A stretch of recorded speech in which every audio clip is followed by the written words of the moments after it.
Ikan sarden, ikan kasihkan. Tak perlu kameranya hidup, kasihkan aja. Itu kalau dibuat macam itu sama macam kalau mujahid fisabilillah, macam orang perang berdarah-darah berperang. Ini tak ada darah-darah. Kal qaim alladzi la yaftur, tahajud tak tidur-tidur. Wa kalladzi yasumu la yuftir, kas-shaim alladzi la yuftir, macam orang puasa yang tak putus-putus. Jadi dalam Islam ini kita bisa pilih-pilih. Aku puasa tak sanggup Pak Ustaz, sedekah. Aku tahajud tak kuat, ayatnya panjang kaki bengkak, sedekah. Tapi ada yang paling hebat, sedekahnya banyak, tahajudnya banyak, yang paling hebat. Sudahlah tak bersedekah, subuh pun bangun jam 8 pagi. Innalillahi wa inna ilaihi raji'un. Orang-orang kaya yang berat bangun malam, tahajud cuma 2 rakaat, enggak sedekah ya. Pejabat-pejabat yang payah, berat, tamu tak putus-putus, orang semua melapor, dari mulai pembangunan musola sampai anak mau P3K. Maka dah sedekah. Itu kata Nabi SAW, pahalanya luar biasa. Muttafaqun alaih. Ada dalam Sahih Bukhari dan ada dalam Sahih Muslim. Inilah hadis paling tinggi kualitasnya. 266. Wa anhu, dari Abu Hurairah lagi radhiyallahu anhu. Anin Nabi, dari Nabi Muhammad SAW, qala, Nabi bersabda, syarru jelek, buruk. Syarru ta'am, seburuk-buruk makanan, sejelek-jelek makanan. Ta'amul walimah, makanan yang paling buruk adalah makanan walimah. Jadi kalau antum datang walimah, udang, kepiting, cumi, asam padeh, bau, nasi uduk, nasi lemak, nasi minyak, nasi mandi, nasi biryani. Apa kata orang? Nikmati Pak, ini makanan terbaik. Antum bilang syarru ta'am, ta'amul walimah, seburuk-buruk, sejelek-jelek makanan adalah makanan walimah. Kenapa makanan walimah itu disebut seburuk-buruk? Yamna'uha man ya'tiha, siapa yang datang ke situ dilarang. Siapa yang datang ke walimah itu dilarang. Kalau anda tidak percaya, nanti pas ada walimah cobalah singgah. Tahu mana surat undangan? Tolong buka handphonenya. Kan undangan sekarang pakai handphone. Zaman dulu pakai ini. Mana surat undangan? Enggak ada. Jangan masuk. Itulah maka walimah itu disebut makanan paling buruk. Karena kalau tak ada undangan, tak boleh masuk. Wa yud'a ilaiha man ya'bah. Wa yud'a, yang diundang, man ya'bah, yang tak mau makan pula diundang.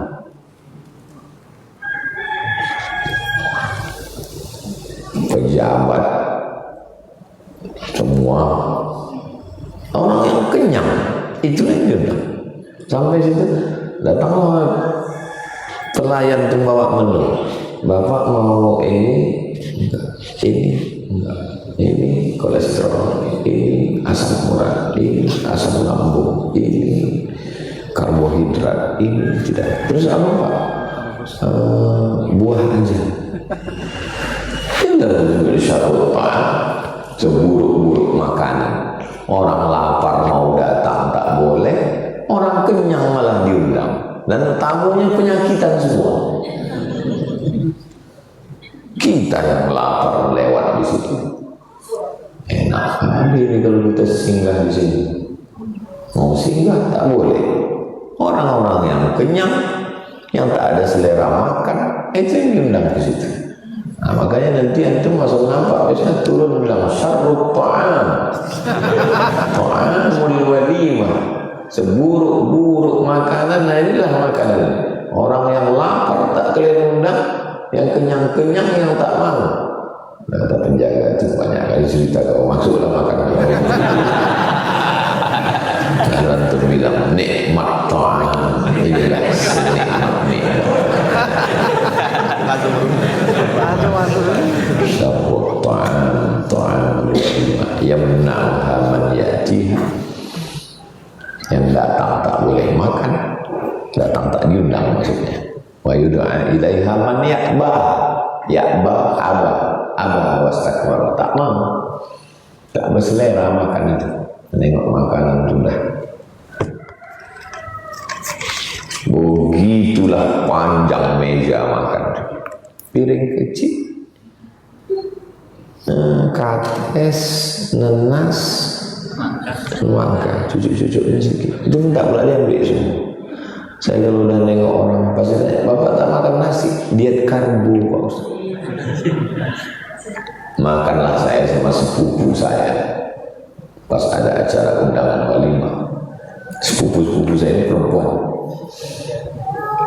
Kakak tak makan, aku tak bisa, aku makan undangan ini kolesterol ini, kepiting ini.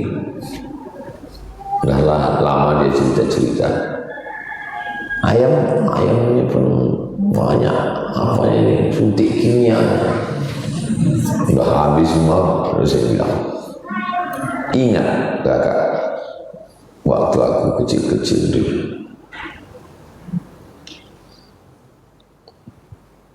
udang yang bagus-bagus itu dikirim keluar. Udang busuk itu yang kita makan, sambal belacan. Belacan itu udang busuk. Belacan itu udang busuk. Sekarang ada udang bagus tak dimakan. Kapan lagi kita mau makan udang? Ayam, ingat dulu kecil waktu makan ayam. Berapa kali kita bagi rapor? Dulu kan kalau bagi rapor makan-makan. Telur ayam. Dulu makan ayam itu 2. Kalau tak ayam itu sakit, kita sakit. Tapi makan ayam. Bapak yang supaya saya tahu bukan cuma zaman sekarang ayam ini mudah. Tengok dulu ayam, giling kunyit itu. Kunyit itu diperahkan ke mulut ayam. Obat ayam sakit itu kunyit. Sehat ayam itu besok tak jadi kok. Antum sekarang yang mudah makan ayam. Tiba-tiba sekarang udah ada tak dimakan. Udah saya bilang gitu, kata sepupu saya, betul juga kata kau gitu. Jadi antum tak usah tahan-tahan makan itu. Ibu tahan-tahan makan ayam tak mau, beli ini tak mau, duit disimpan, mati, habis duit diambil lagi. Dunia tak dapat, akhirat tak jelas. Jelas-jelas saja dulu.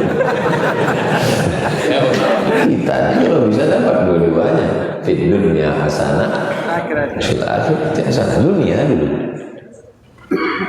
Maka saya kurang setuju dengan orang yang diet-diet. Wa man lam yujib ad-da'wata, siapa yang tidak menyambut undangan, diundang tak datang, faqad asallah, maka dia sudah melawan Allah wa rasulah, melawan Rasulullah sallallahu alaihi wasallam. Jadi kalau diundang datang. Banyak kali undangan Pak Ustaz, begini tumpuk surat undangan, susun dulu.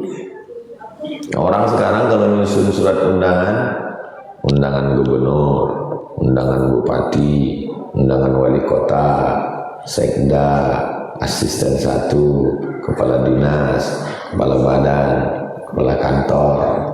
Bukan begitu cara menyusun surat undangan. Menyusun surat undangan yang pertama, wal jari dzil qurba, tetangga yang ada hubungan kerabat. Itu dulu. bertumpuk undangan, cari mana yang tetangga yang ada hubungan kerabat. Ayah aku sama dia adik-beradik Pak Ustadz sewali, emak aku sama emak dia adik-beradik sepupu, bertetangga, sama-sama jalan Kamboja. Itu dulu datang. Yang kedua, wal jaril junubi, tetangga yang dekat tapi tak ada hubungan kerabat. Itu tak ada. Ayah aku sama ayah dia ayah-ayah. Sama ayah. Sama-sama ayah datang. Ini sekarang disusun mana yang kaya-kaya itu datang dulu.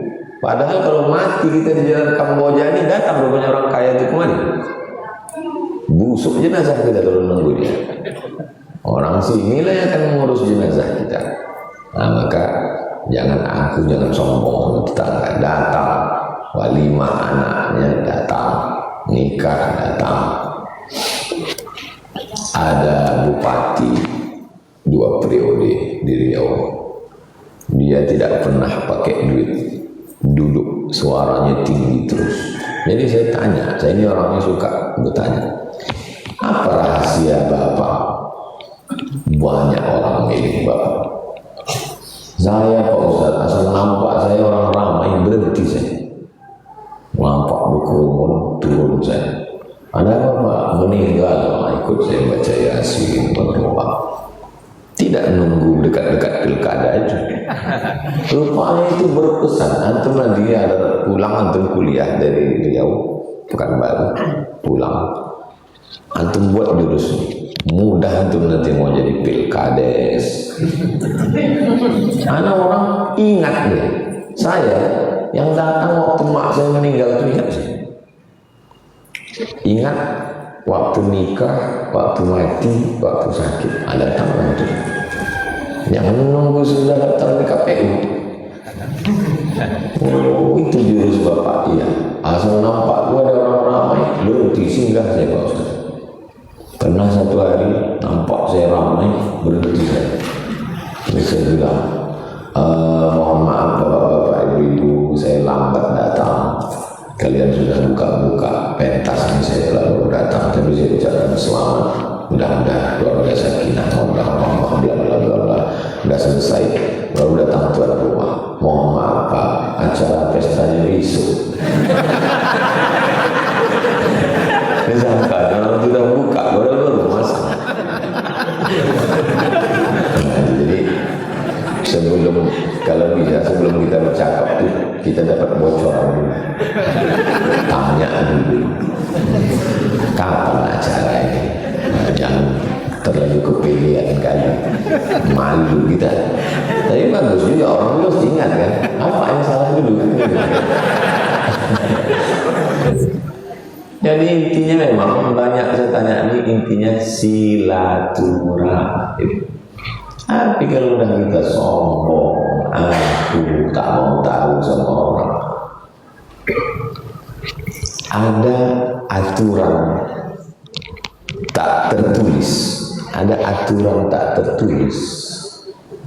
Walaupun antum pemimpin, walaupun orang kaya, walaupun tokoh agama, kalau antum langgar aturan yang tak tertulis, antum pasti dibenci.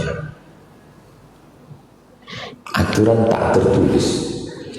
Kalau aturan tertulis kita langgar, hukumannya tertulis. Siapa yang mencuri ayam, penjara 3 bulan. Itu aturan tertulis. Tapi kalau antum melanggar aturan yang tak tertulis, hukumannya juga tak tertulis dan tak tahu hukumannya selesai kapan. Itu paling mengerikan, namanya hukuman sosial. Sombong, tak mau tahu sama tetangga, menyepelekan orang. Itu antum, walaupun antum orang kaya, walaupun antum pejabat, walaupun antum tokoh agama, dan antum akan dihukum oleh sosial yang hukumannya tak tahu selesainya kapan. Maaf cakap, nauzubillah, andai Nabi sekalipun. Lalu kemudian ada orang miskin, pukulnya, ada anak kecil, tempelengnya. itu walaupun nabi, dia bilang aku ini nabi gitu, langsung orang langsung melawan. Nabi dua gendang kok nih, kalau tak nabi ngal. Ya, nabi rong itu dia orang hitam, nabi ngal itu dia orang jahat. Hukum sosial ini mengerikan, maka jangan langgar aturan sosial. Dan kebaikan sosial juga luar biasa.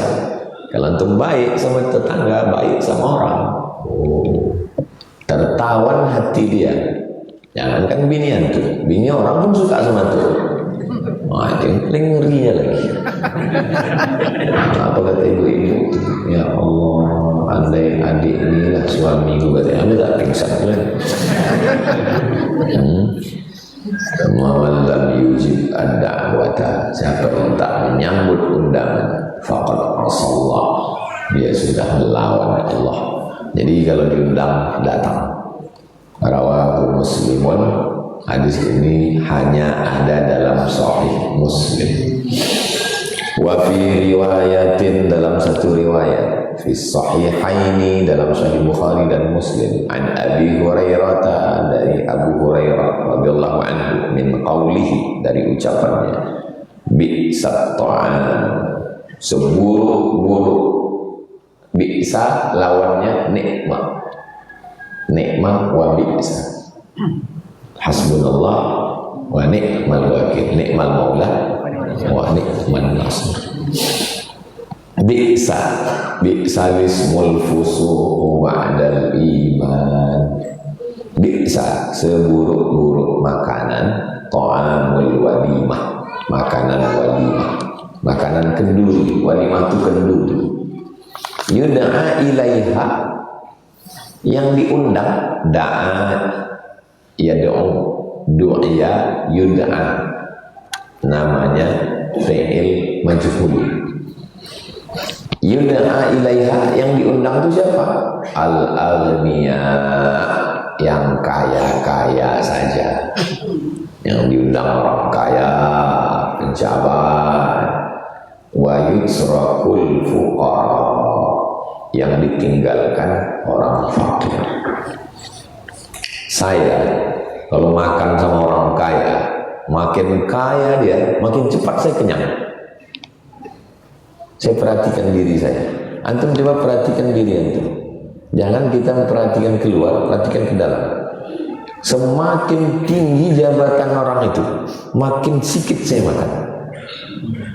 Semakin kaya orang itu, makin tak berselera saya makan. Tapi kalau makan sama fakir miskin, jadi nanti antum kalau makan sama saya, nampak saya lahap, itu berarti miskin antum.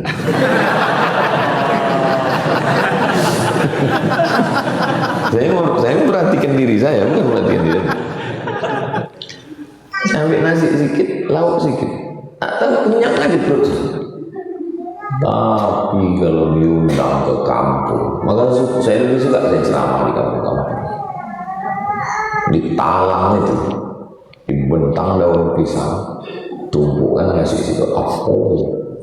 Ambil gulai cendawan, ambil ikan panggang, tak berhenti. Daun pisang itu macam daun ubi tumbuk nampak. Saya perhatikan, saya senang memperhatikan diri saya.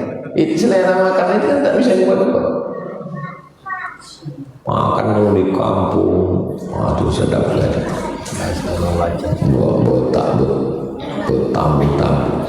Tapi kalau udah makan sama pejabat-pejabat, sama orang kaya, asal udah undangan saya makan semeja sama pejabat orang kaya, balik ke rumah beli nasi saya lagi. Selalu begitu. Kalau balik ke rumah istri saya masak lagi. Tapi tadi makan tak berselera. Saya tak tahu dia. Coba perhatikan diri kita sendiri, apa yang terjadi.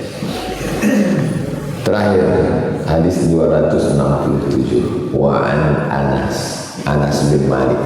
Kenapa tak disebutkan bininya lagi? Udah pokoknya asal Anas dia, itu tak ada Anas lain. Sama macam bentuk Anas. Mana ada atub lain di Riyadhus selain itu Anas Ma'mun. Wa an Anas dari Anas bin Malik, anin Nabi dari Nabi Muhammad SAW dia berkata, man ala, siapa yang ala. Ala itu asal katanya adalah membutuhkan. Man ala, orang yang memenuhi kebutuhan orang yang membutuhkan. Siapa yang ala, ngasih makan, ngasih minum, ngasih pakaian, ngasih tempat tinggal, ke mana ala. Jariyataini, dua anak perempuan. Siapa yang ngasih makan, ngasih pakaian, membesarkan dua anak perempuan. Hatta tablugha, sampai dia akil balik.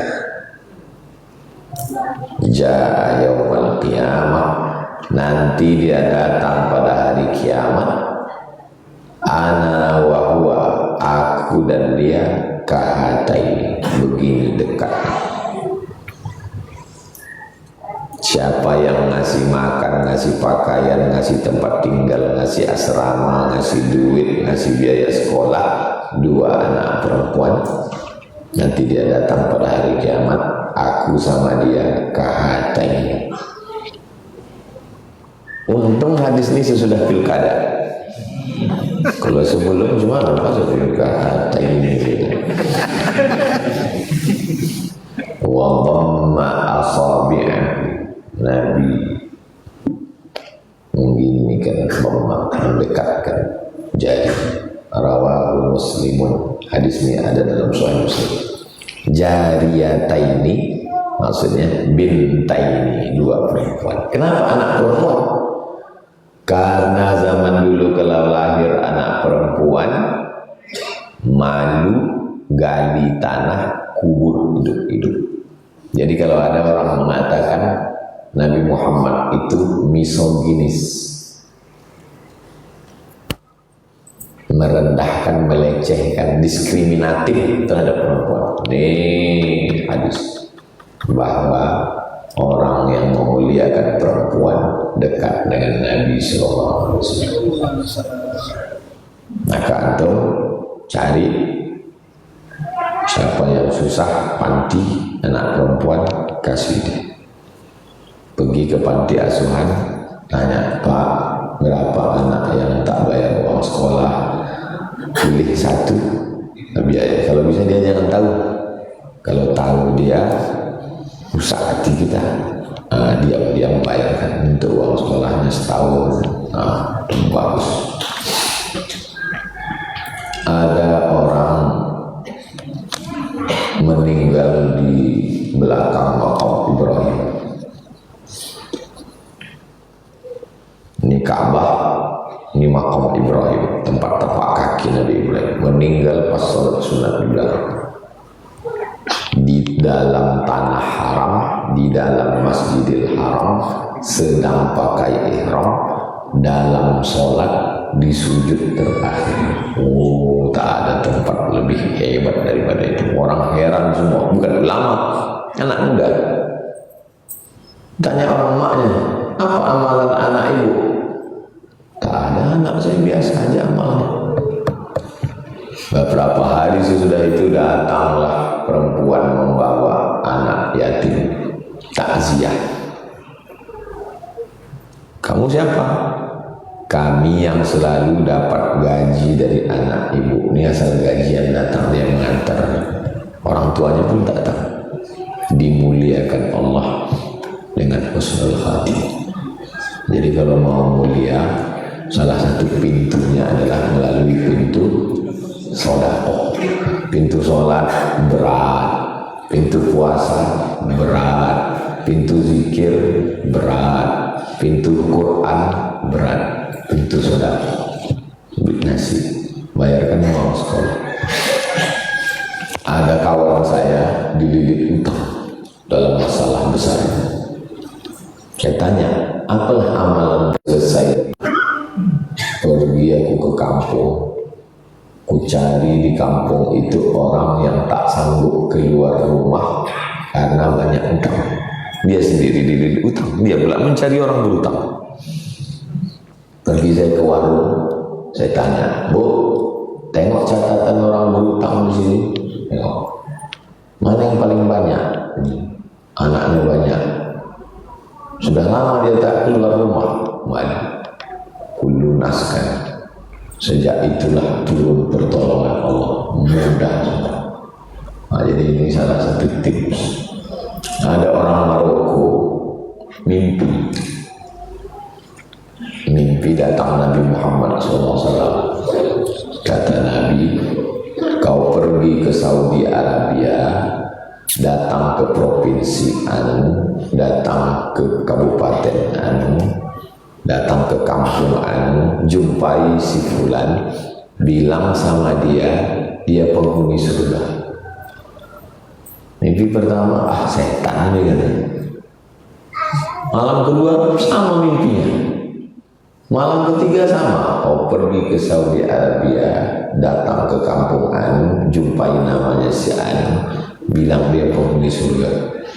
Nah 3 kali gak mungkin bohong. Datang dia, carinya orang di kampung itu, dijumpainya. Orangnya biasa aja, bukan ulama. Tapi tak ada orang lain namanya macam itu. Dia bilang, aku sudah 3 kali mimpi. Katanya di kampung ini jumpai si fulan, kaulah orangnya. Kata Nabi, dalam mimpiku itu kau penghuni surga. Yang orang yang dikasih tahu itu tak yakin. Yang mimpi tak yakin, yang dimimpikan pun tak yakin. Saat aku penghuni surga. Sesudah itu akhirnya dia menangis, dia sholat sunat, terseduh-seduh, ditanya apa amalnya. Amalnya suka menolong orang dengan sedekah. Jauh berjalan, banyak ditengok, lama hidup banyak dirasa. Saya sudah berkeliling, saya tengok orang yang hebat-hebat, yang berkah-berkah itu kuncinya ada pada sedekah. Mudah-mudahan kalian menjadi orang-orang kaya. Kalau sudah kaya jangan lupa bersedekah. Pintu sedekah kita. Tapi jangan gara-gara udah sedekah tak sembahyang lagi ke masjid.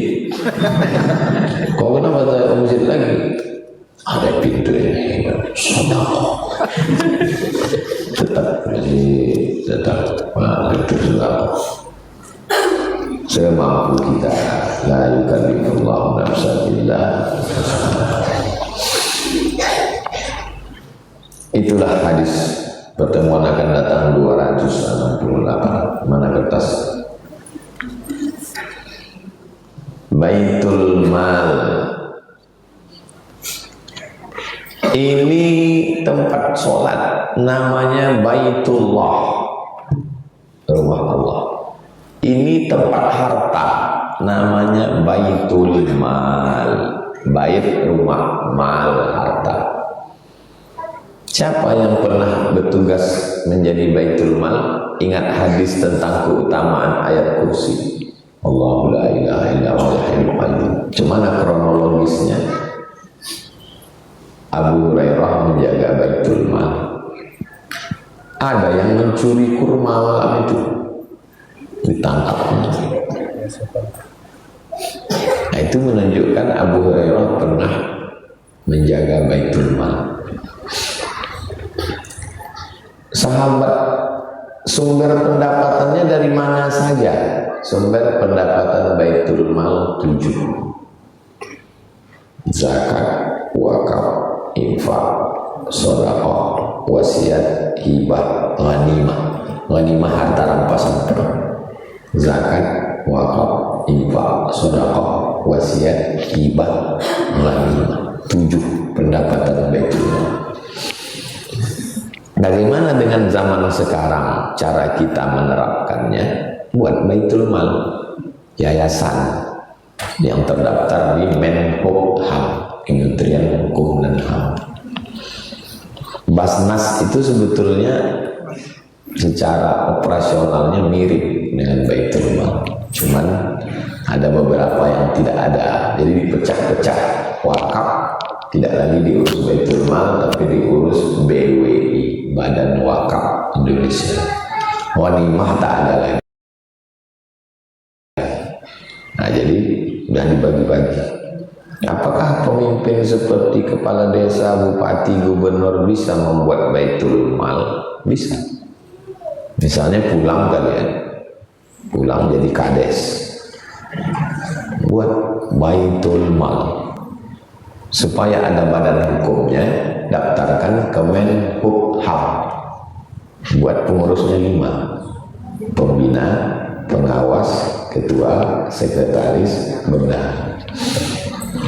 Gubernur tidak perlu membuat Baitul Mal, dia hidupkan saja lembaga yang sudah ada. Maka dalam 16 poin yang MOU itu, supaya zakat potong atas dan menghidupkan BWI. Jadi BWI ini Badan Wakaf Indonesia. Banyak tanah-tanah beliau yang sebenarnya wakaf tapi tidak dikelola dengan baik, maka BWI harus peran. Jadi tidak membuat lembaga baru, lembaga yang sudah ada itu jadi hidupkan. Tapi kalau antum di kampung membuat Baitul Mal, bagus. Ustadz Lukman buat Baitul Mal di Pontianak, bagus. Nanti antum jalan ke Pontianak, masjid 6 lantai, di atasnya ada kamar VIP bintang 5. Naik ke atas, kamar kelas bintang 5 kayu jati, kamar yang pojok itu kamar Abdul Somad. Apakah boleh anak kandung menerima wasiat sedangkan dia adalah ahli waris? La wasiyata liwarisin, tidak boleh ada wasiat untuk ahli waris. Hadis ini tidak bisa dipahami secara tekstual bulat-bulat. Tidak boleh wasiat untuk ahli waris itu kalau lebih dari 1/3 harta, tak boleh. Kalau dia saja yang dapat, yang lain tak dapat, tak boleh. Karena bertentangan dengan hadis ittaqullah, takutlah kamu kepada Allah, wa'dilu baina auladikum, bersikap adillah di antara anak-anakmu. Jangan yang satu dikasih ruko, ini tak dapat, nanti cucu kita putus silaturahmi. Iyalah kau berhasil, ayah kau anak emas, anak ayahku ini berkelahi cucu kita gara-gara atur yang tak adil. Iyalah kau hebat, ayah kau S3, ayahku S cendol tak dapat. Jadi kalau ada mau mengasih wasiat, wasiatnya sah. Tapi menurut saya sebaiknya kasih saja hibah. Panggil anak ini kasih hibah. Kau kasih ruko, kau kasih sawit. Langsung alihkan namanya hibah. Karena wasiat ini nunggu kita mati. Kita kasih wasiat. Alhamdulillah Ustaz, masjid kami dapat wasiat. Rupanya ketua masjidnya mati duluan. Kalau yang menerima wasiat mati duluan, wasiatnya batal. Alhamdulillah Pak Ustaz, masjid kami dapat wasiat ruko. Bapak sudah mau meninggal. Sejak ngasih wasiat tak mati-mati. Banyak orang ngasih wasiat sehat. Nah, maka minta hibah. Kalau nanti mana tahu pengurus masjid Muwahhidul Ummah jumpa pasien di rumah sakit, udah ngap-ngap bau. Aku wasiatkan kata dia, bisikkan, hibah aja ya Pak. Iyalah. Wasiat ini panjang prosesnya. Nah, kalau mau wasiat kepada anak, kuwasiatkan kepada kau itu tanah sawit di sana untuk kau, wasiatnya sah. Untuk zaman sekarang, wasiat ini mesti setuju semua ahli waris. Makanya kalau ada orang kaya mau ngasih tanah, itu anak-anaknya mesti tanda tangan. Kalau tidak, itu bisa bermasalah nanti di pengadilan. Bagaimana hukumnya pengurus masjid menyimpan uang anak yatim? yang dibagikan hanya sekali setahun padahal uang kasnya banyak. Kepada saudara-saudara saya yang mengurus uang kas anak yatim, dibagikan setahun paling tidak 3 kali. Pertama awal ajaran baru bulan Juli, yang kedua ajaran semester tengah bulan Desember Januari, yang ketiga menyambut Ramadan atau menyambut Idul Fitri. 3 kali bagi. Jangan kalian bagi menurut selera kalian, karena orang itu tak sama selera macam kalian. Orang susah setahun ini 3 kali pas pendaftaran anak sekolah, beli baju, bayar uang sekolah, mau ujian, mau Idul Fitri, beli kain sarung, bagi 3 kali. Itu bukan duit kalian, itu duit umat. Kalian kan cuma mengaturnya aja, maka bagikan. Saya ketua masjid dekat rumah almarhumah emak saya, maka saya membagi. Yang menelpon ini berarti tak tahu, saya tak pernah ngangkat telepon orang. Jadi siapa yang menelpon langsung saya blokir. Kamu saya ngomongkan sini, kalian telepon aku blokir.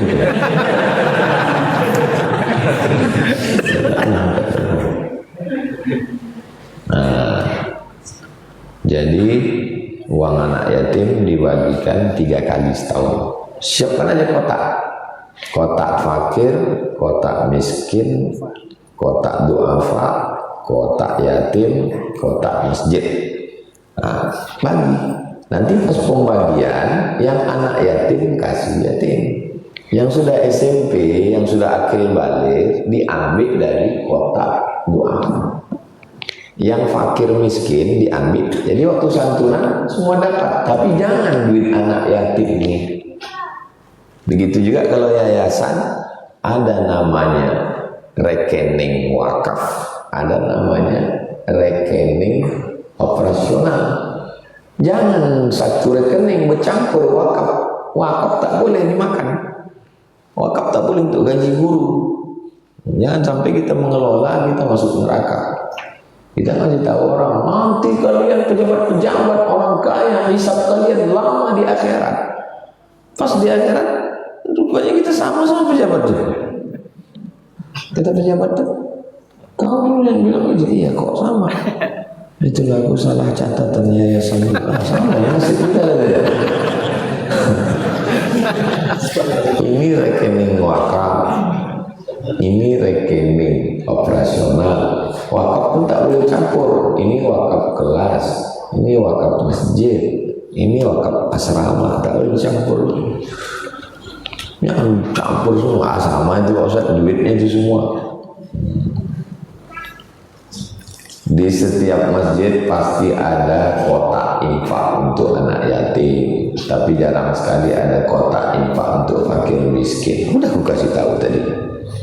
Bolehkah uang anak yatim diberikan kepada fakir miskin? Tak boleh. Alladzina ya'kuluna amwalal yatama, orang yang makan harta anak yatim, innama ya'kuluna fi butunihim naro, sama dengan makan api neraka. Tak boleh. Kalau tak boleh, apa solusinya?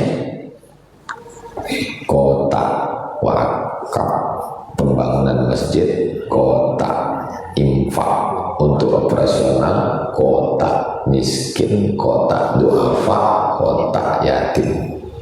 Satu aja kotaknya, buat lubangnya banyak. Lewat buat kotaknya itu buat gambar keranda jenazah. Cari tukang yang pandai, kasih roda biar tak rusak karpet lewatnya.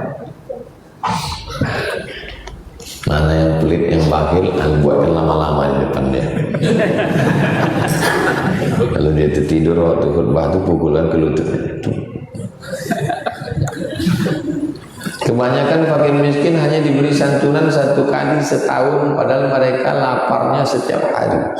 Jadi begini, ada yang namanya miskin, ada yang fakir. Yang fakir ini dikasih setahun.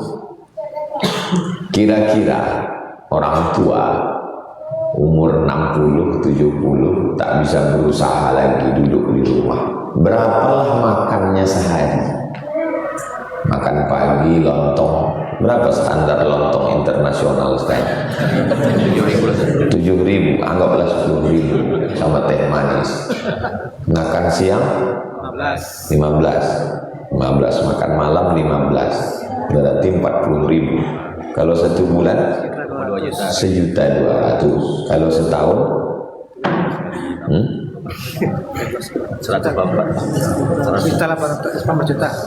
juta. Jadi mas pengelola zakat mengasih untuk makan setahun. Pak, Bu, ini makan kau setahun. Tak makan dia, itu salah dia, berarti dibelikannya ke pulsa. Minta lagi dia, minta makan. Kau kan kemarin udah makan, aku belikan ke pulsa. Makan kau lah pulsa. Paham? Mana tahu nanti kalian disuruh mengelola zakat. Untuk yang fakir dikasih makan setahun. Dibelikannya ke yang lain, salah dia. Matilah kau. Karena kau kalau dikasih itu makan itu kemarin. Dah. Ini yang fakir. Yang miskin kerjanya apa, Bu? Kerja saya buruh cuci, Pak. Dari rumah ke rumah dibelikan mesin cuci, dibuatkan kursus laundry, bagaimana cara nyetrika yang baik, bagaimana baju kerah ini bersih tidak bau busuk, bagaimana beli parfumnya, diberikan kursus. Nanti dia buka laundry kecil-kecil. Bapak, saya ini pedagang keliling, dipikul ya, dipikul goreng bakwan, dibelikan gerobak. Dulu kami ngasih masukan ke Basnas begitu. Jadi yang ini dikasih makan untuk setahun, yang ini dikasih pancing, bukan dikasih ikan. Jadi umat Islam ini tidak manja. Apa keahlian dia? Dia bisa menjahit. Maka dia dikursuskan kursus menjahit. Nanti anak-anak sekolah jahitkan ke dia.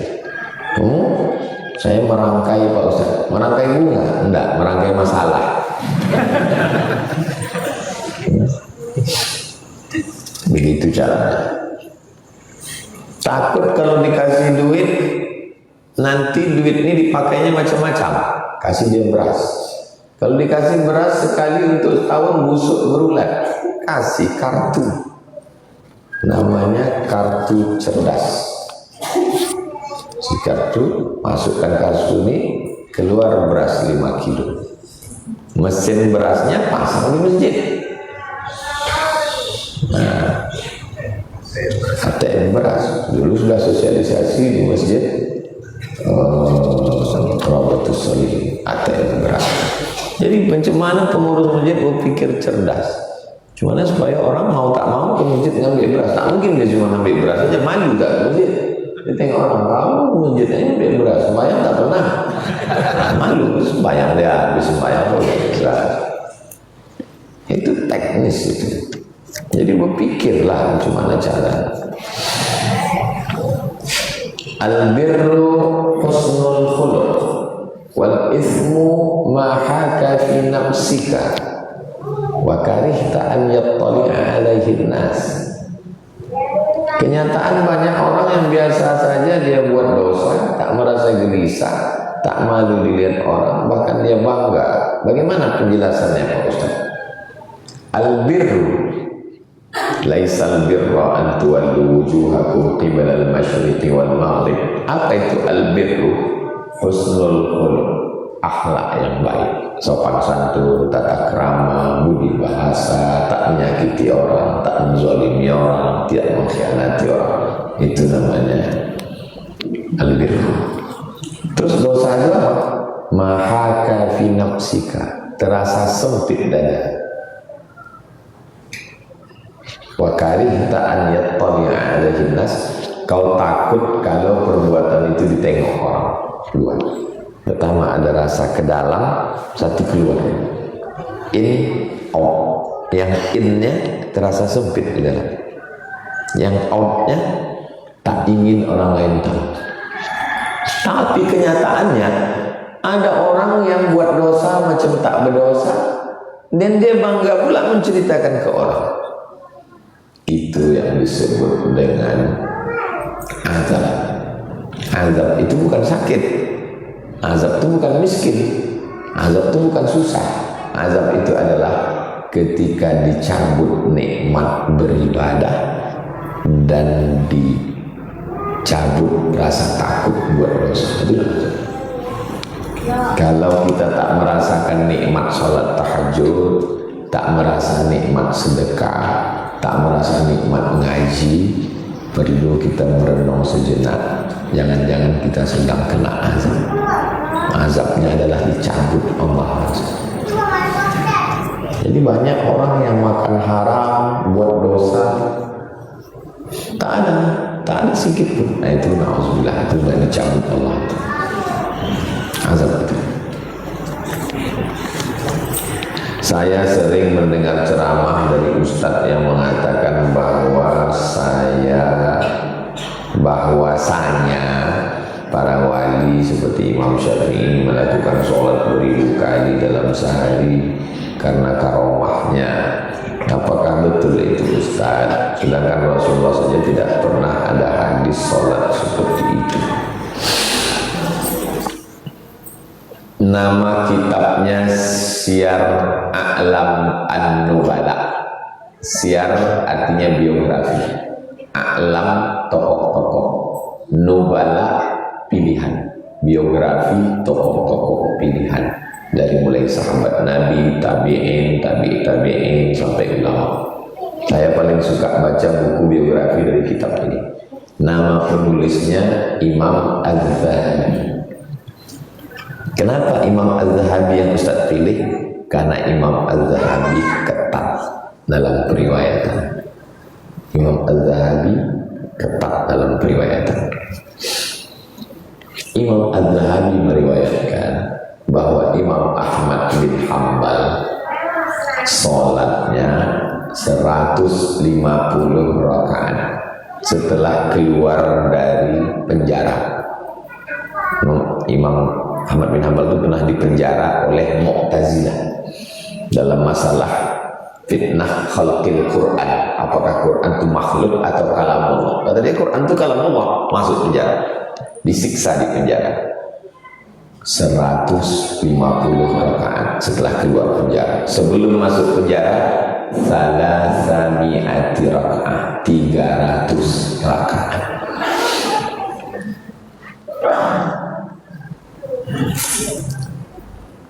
Ada namanya Zainal Abidin. Zainal perhiasan, Abidin ahli ibadah. Zainal Abidin perhiasan ahli ibadah. Digelar juga dengan Imam Sajjad, sujud. Sajjad banyak sujud. Satu hari dia bersujud alfa sajadah, 1000 kali sujud.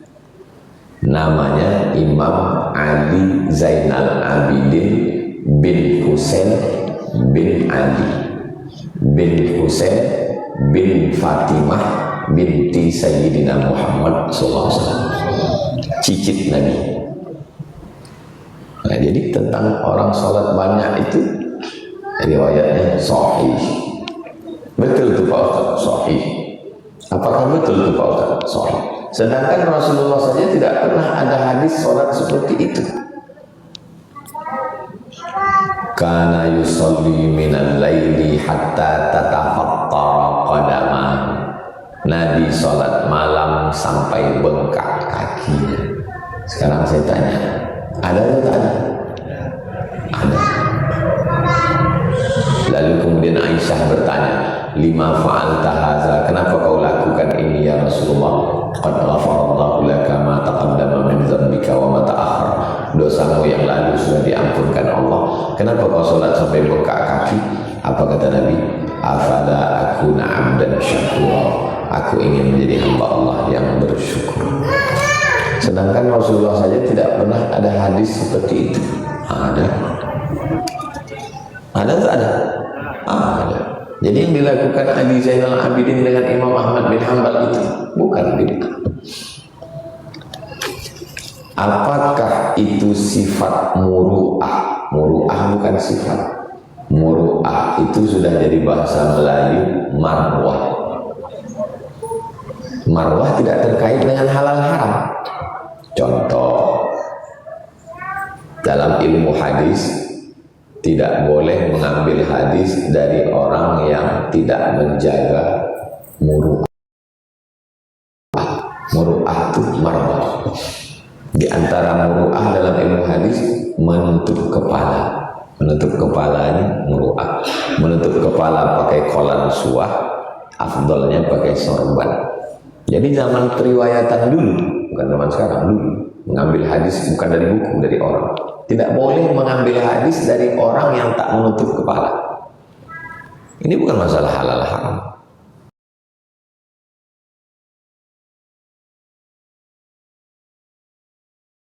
Bukan masalah halal haram.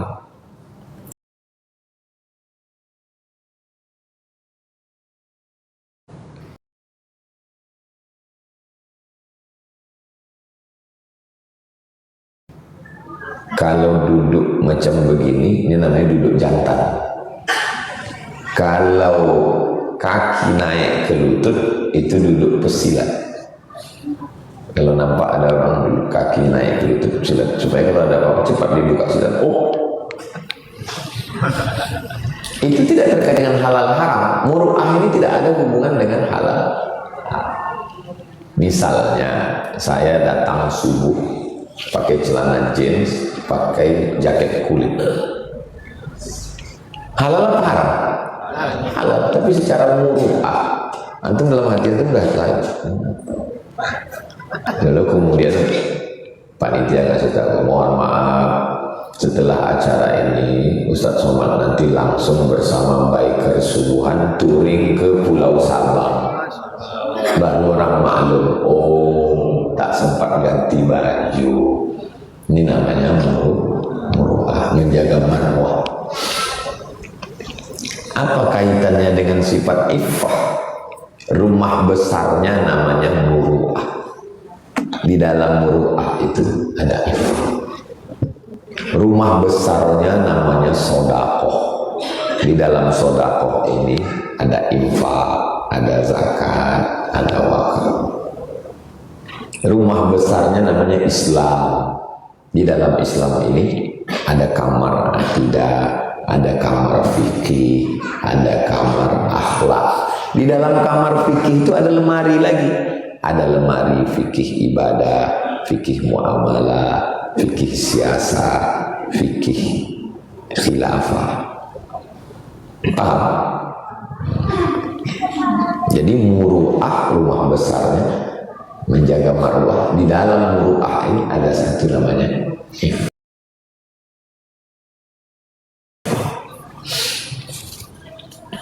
Kita umat Islam pergi rekreasi ke candi. Bagaimana menurut Islam? Apakah boleh? Karena itu adalah tempat ibadah orang lain.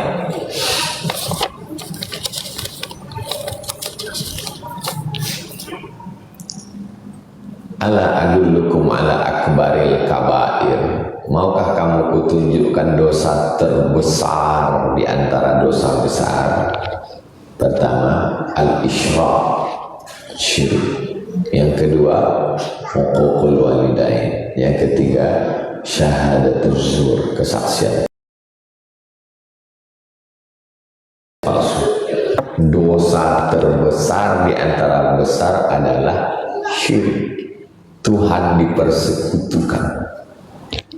Lalu kita datang ketawa-ketawa di tempat Tuhan dipersekutukan. Cuman itu. Kalian datang ke rumah orang yang mengejek-ejek saya, dan kalian enaknya nyantai di situ. Sampai hati kalian. Paham tak paham? Jadi kalau jadi pejabat, itulah gunanya kita banyak agama ini. Kan banyak pegawai kita yang tidak seagama, pas acara agama, ya kita buatkan surat tugas. Dan terjadi perang di Ambon antara Islam dengan Nasrani. Kalau dikirim polisi Islam, nanti polisi Islam akan memihak ke Islam.